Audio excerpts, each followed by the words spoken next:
ఆకాశవాణి హైదరాబాద్ కేంద్రం వార్తలు చదువుతున్నది సావిత్రి.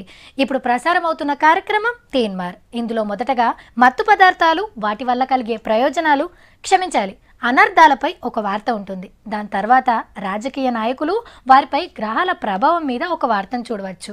అటు తర్వాత నేటి యువత మద్యపాన ప్రియులు అనే ప్రత్యేక కథనం ప్రసారం అవుతుంది. దంతాలు వాటి పరిశుభ్రతపై ఒక వార్తను చూడవచ్చు. కొన్ని సాంకేతిక కారణాలు తరంగాలు తడబడడం వల్ల ఆకాశవాణి విశాఖపట్నం కేంద్రం వాతావరణ వార్తల ప్రసారాలు అందించలేకపోతున్నందుకు చింతిస్తున్నాం. ఇంతటితో ఆకాశవాణి ఈ పూట వార్తలు సమాప్తం. ఆకాశవాణికి అస్సలు బ్రాండ్ అంబాసిడర్ దొరికిండులా ఎవలో కాదు, మన మోడీ సారే. నెలకోపారి మన్ కీ బాత్ అని రేడియోలో ముచ్చట పెడతాడు కదా. పబ్లిక్ అంతా ఇంట్రెస్ట్ వినే వరకు ఆకాశవాణికి ఆమ్దానే ఆమ్దాని.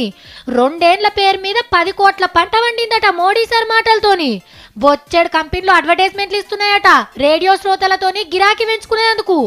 సెంటర్ సర్కారోళ్ళే ఖుద్దు పార్లమెంట్లో చెప్పిర్రు మదిల మాట ప్రోగ్రాం ఎంత హిట్ అయిందో.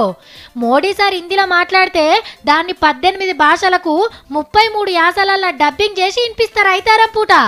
దేశంలో ఏది జరుగుతా అంటే దాని మీదనే జాతిని ఉద్దేశించి ప్రసంగిస్తా అంటే శ్రోతలు షాయలు జప్పరించుకుంటూ వింటుంటారు.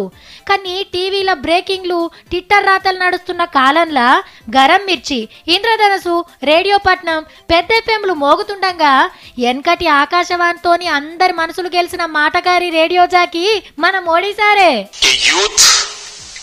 यूनाइट द वर्ल्ड, युवकों दुनिया को एक